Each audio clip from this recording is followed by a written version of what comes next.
Welcome back. Now is a discussion segment of the show. Yeah, it's still Daybreak Africa, reaching live from the Lagos studios of Kaftan Television.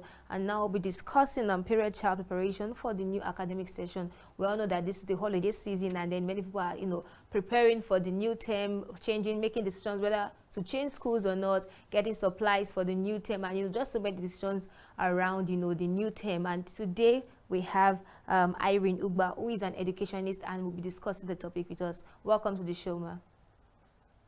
Thank you. Good morning. Good morning. Good morning. Nice to have you.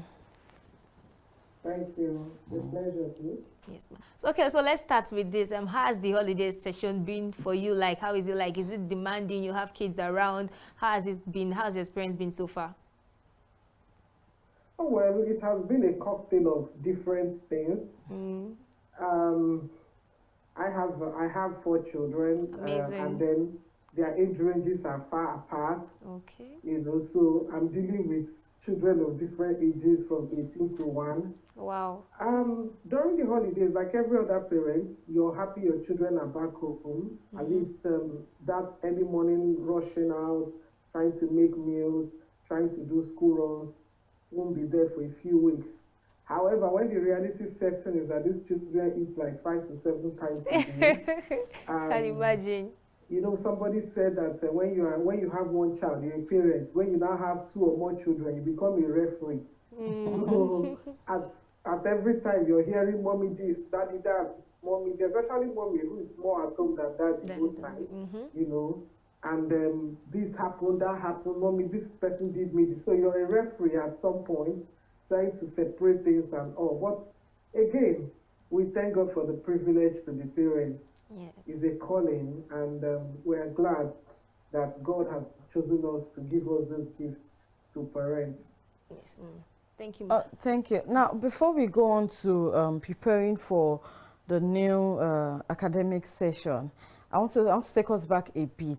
Like after every session, like this August break, yes, there is there's a time for the set time for summer coaching, where we always have to take our kids. We also experience that at some points we call them holiday lesson. but I think now they call it summer coaching. Now we have seen some parents who are of the opinion that they cannot allow their children to attend summer coaching. They prefer their children to stay in school, to stay at home rather. Yeah. While some literally push their kids out to go to the summer coaching. When we were growing, we were of the opinion, or our parents were of the opinion that when you go for summer coaching, you tend to understand what they teach you better, so that by the time you resume the new session, you learn easily. Now, as an educationist, what's your take on this? Will you really advise parents to take their children, to let their children go for summer coaching, or would you rather tell them to just sit at home? In addition to what she has said, that was the question I was about to ask. Do you think that it's more preferable to allow your kids learn, skills, or maybe tech skills, some other thing, maybe any handwork, than go to yes, the school lessons? Because of course that's still academics, during the August break. Okay, truly, there's no right or wrong answer. This is a question that doesn't have yes or no. Because it depends on what a parent, I tell parents that when the holidays, everybody has, you as a parent should have what you want your child to achieve during the holidays. And for some parents, they'll go off for summer holidays, and for those summer holidays, they've already planned, we're visiting here, which is also education. We're going to visit here, we're going to go to this mountain, we'll go to this camp, we'll go to Disney and all. That's a form of education those parents are doing. For some, you might not go to any summer school, and mind you, even the summer schools, the schools themselves have rejigged the summer schools they have. I don't think a lot of schools now do not have completely 100% academics, from summer school. Yes, so you see them including coding, crafts, painting, pottery, cooking, and then some level of numeracy, literacy, English, basic science, and things like that. You know, so a lot of the schools too have made it more practical. Then you now have parents who decide, oh, you're not going anywhere, you're at home. And while at home, I'm hoping they are also engaging them productively, that they're not just at home watching TV all through, you know, and then even TV, there should be some content and say, okay, go to YouTube, watch so and all. So it all depends on what the parents have planned out and what vision you have for your child. For instance, a parent whose child came back and did not do well in maths and English and all, I tell you, don't kill that child. Allow the child have a holiday, but in between the holiday, plan activities that will also help to boost the child. In education, there's something we call summer slide. What is summer slide? When children come back to school in the next 1 or 2 weeks now, you're going to be seeing where a child who could actually write maybe 1 to 15, who could count, and so on. You know, they say it's a slide. You see that the child has nosedived to almost ground zero. So we call it summer slide, you know. And in school, it's expected that there will be some level of summer slide when the pupils are back. You know, they might not be able to do what they were doing exactly, you know, but that is not a challenge. Once you brush them up again, they peak. But I'm hoping that parents should productively engage their children, whether it's a summer school, let it be a summer school that incorporates other hands-on activity, whether your child traveled with you, let it not just be eating of just pizzas and ice cream, let there be learning in that traveling. Whether the child is at home, let there be also learning taking place. And when I say learning, I'm not just talking of English and maths. Thank you so much. Okay. Yeah, so let's move on to the topic. The topic again is parents-child preparation towards the new term. Now, we see that there are many decisions when it comes to parents, you know, preparing for the new term. There are many decisions that they take. Now, you can see some say, oh, they want to change the schools of their kids, of their, you know, their children. Or for some, they say, okay, this time we're not going to get new supplies. You know, you better use your. I was speaking to somebody earlier during the week, and then I was like, okay, for some people, they'll tell you use your old bag, old shoes, and all of that. And then for some, they expect that okay, you get them new school supplies. So let's start from the point of changing schools. What do you think parents should do when it comes to, you know, these kinds of decisions? What do you think they should look at when it comes to stuff like this? Because you say that many times you see people want to change schools for one reason or the other. For some, not necessarily because of the content or because of what the teachers or what the school stands for. What maybe for some it could be like, oh, because my friends' kids are attending this school, let them also attend this school because so everybody can be together and all of that. So what are the things that, you know, parents should look into when it comes to maybe changing school if there's going to be something like that for them? Okay, we have to look at the dynamics now, the economic dynamics of the country. You know, I am presently outside the country, but again, of course, I get the news. I've not been around for 2 months. You see the level, the price of fuel right now. Exactly. That is a major challenge when it comes to children going back to a particular school this September. Yes. I kid you not, they'll be changing. They'll be changing, they'll be reshuffling, because, you know, the fuel crisis or the increase in price of fuel happened at the middle of third term. Yes, exactly. And of course, parents just say, let's manage. A lot of parents, let's manage and let the child finish. I mean, by the time I was traveling, my daughter's school bus was increased. The one was increased by 45%. The other one was increased by 150%. Wow. That's a lot. That is a lot, you know. So I know that the dynamics that will be playing out now is parents looking at opportunity costs. What is the opportunity cost of my child going to a school when I'm staying in Surulere and my child is going to a school that is in probably Yaba or even further than Yaba? I'm just giving you an example. So you're going to be seeing parents looking inwards. Parents are going to be looking, and they're already doing that, because you don't even want a situation where your child is stranded. Very true. When the child gets to school and then you don't have enough fuel to come back to pick the child, or the school bus is so high that, you know, even you might not be able to meet up paying that. So you see that the fundamentals that play out now will be, you know, economics. What if we are going to put this child in a school close by home, where the child will trek, where they go in groups?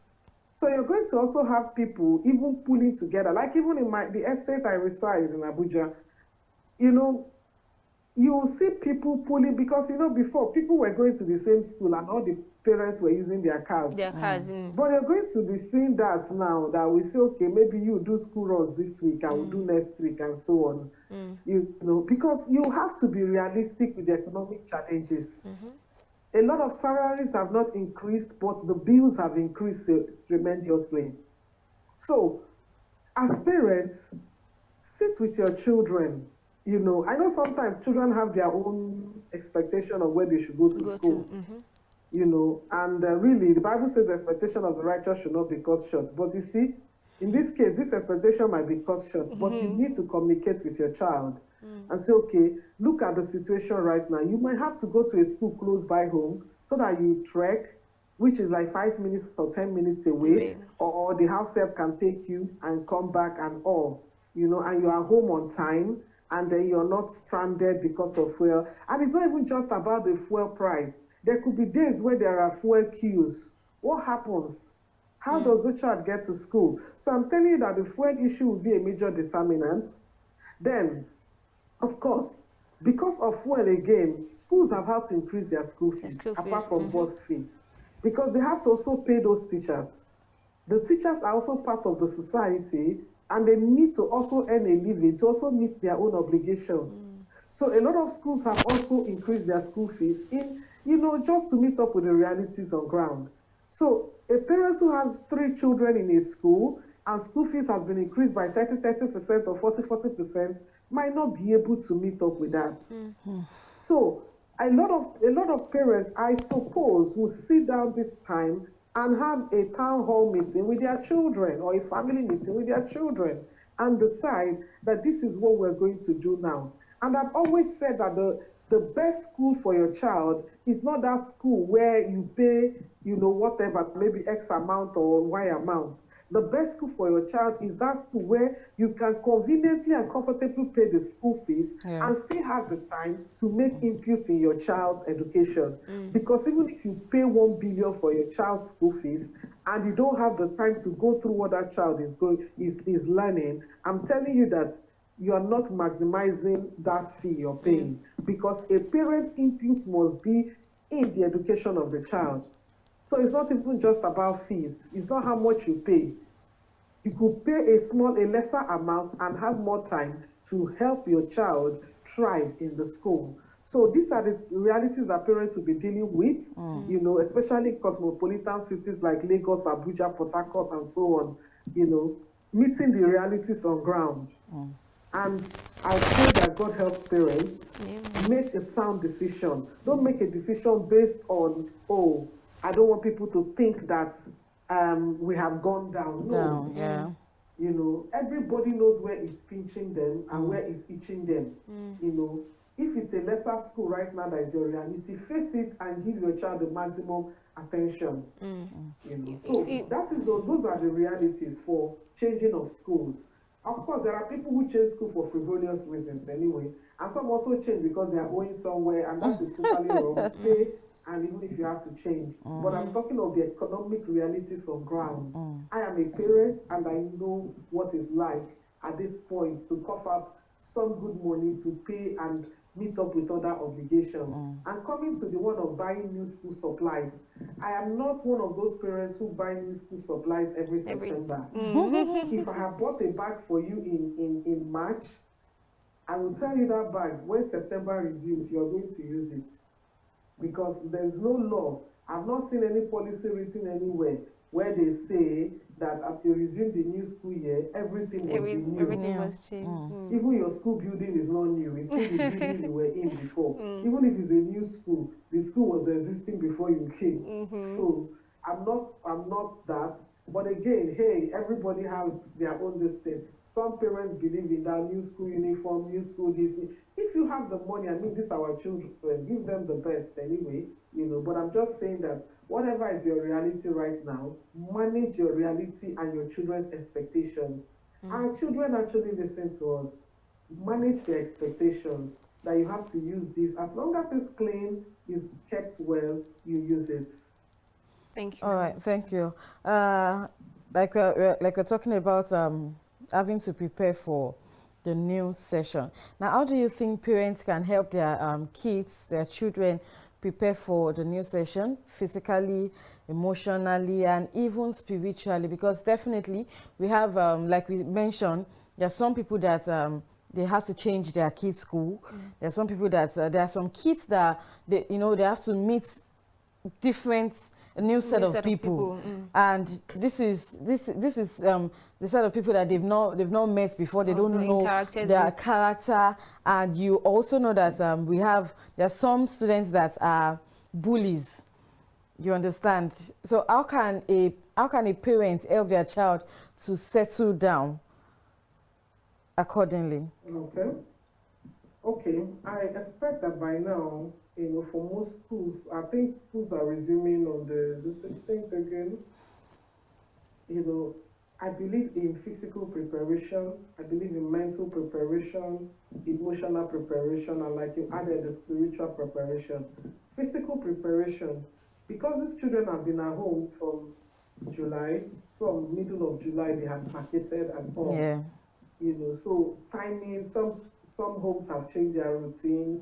You can sleep a bit later, wake up a bit later. But from this week, most parents should begin to readjust the timetable so that physical preparation, the child is already getting prepared that schools will resume school soon. So I sleep at this time and wake up at school time, so that it's not a shock.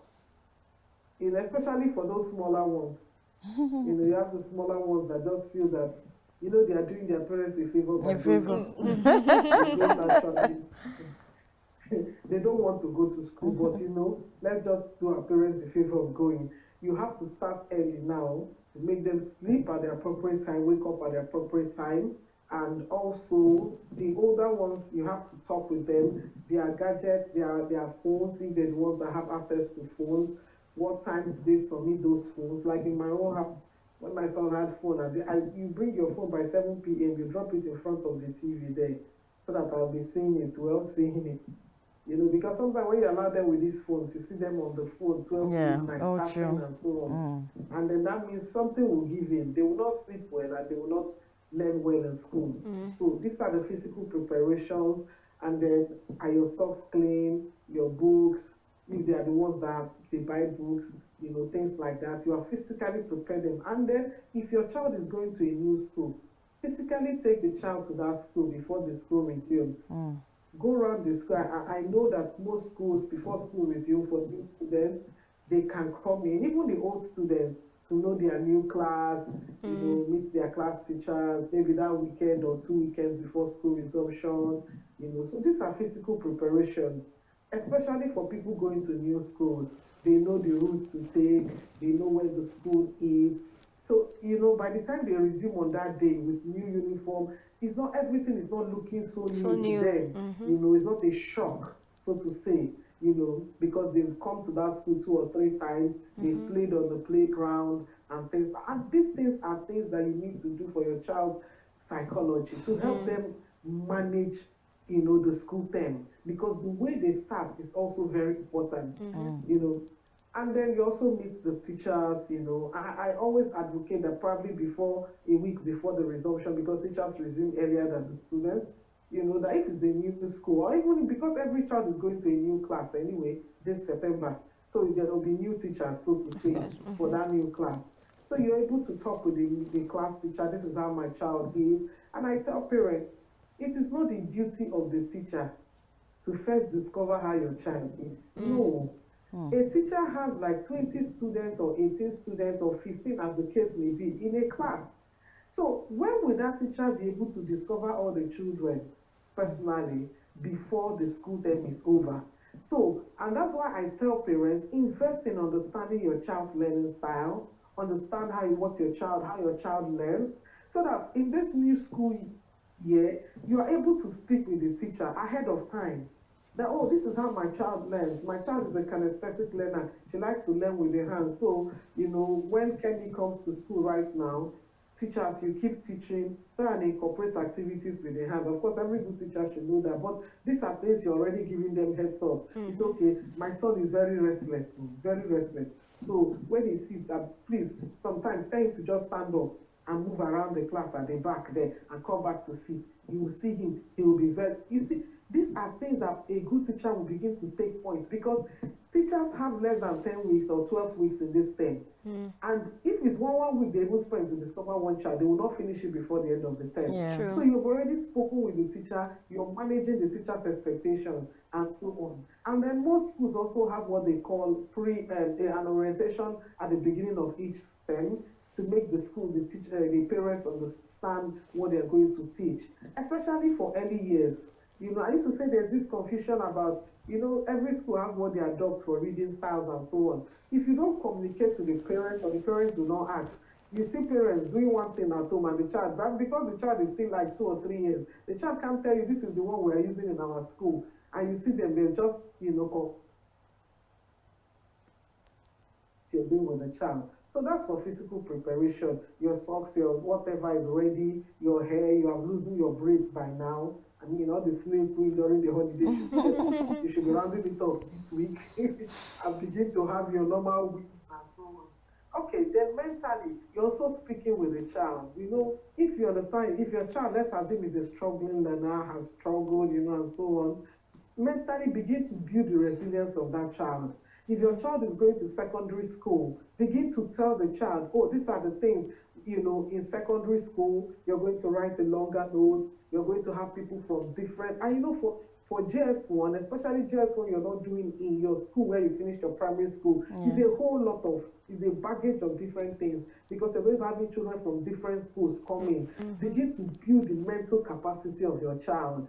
And if it's a boarding school, the child is going to, I mean, you have more work to do to be able to build the mental capacity of the child, to be able to withstand. I'm not just about bullying, you know, I know a lot of schools have zero tolerance to bullying, but also just for the child to be able to know that I have come in here, you know, I'm responsible for myself, so help me God, you know, and is able to stand, you know, emotionally as well, because some children are also being disconnected from their previous schools, like we just said earlier about the fuel crisis and the fuel price and so on. So some students have been in a school for 5 years, and I kid you not, they have made friends with their friends. They have their clique, their favorite teachers, you know, and all of a sudden they have to yank them out of that school to another school, you know, because of fuel, not because they didn't do well, you know, and things like that. So you need to manage the emotional aspect for those children and tell them, no, I used to tell my children, we meet to part and we part to meet. That is life, you know, that you are never stuck with people, that even